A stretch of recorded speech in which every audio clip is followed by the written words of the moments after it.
Magandang araw sa inyo.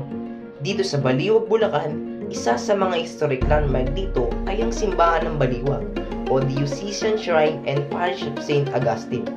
Itinatag ng mga Agustino na hiwalay na parokya mula sa Claridel na dating Kinguwa at Angat, Bulacan, at isinailalim sa patronato ni San Agustin noong Mayo 26, 1733. Itinayo ang ikalawa at kasalukuyang simbahan yari sa Baton noong 1769.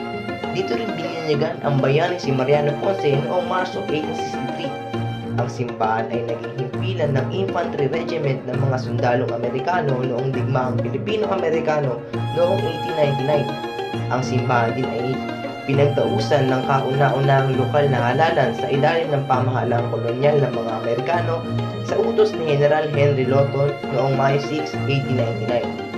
Dumaan ng maraming pagsasaayos mula 1962 to 1998 at muling isinaayos noong 2017. Itinalaga bilang isa sa mga 500 Jubilee Churches sa pagdiriwang ng 500 taong Kristyanismo sa Pilipinas noong 2021.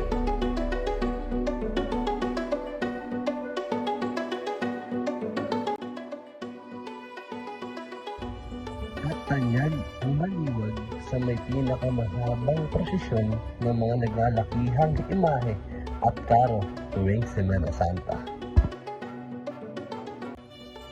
Tuwing nalalapit ang Kapaskuhan, kalimitang ginaganap dito ang Pasko sa Kali o mas kilala sa Pasakali.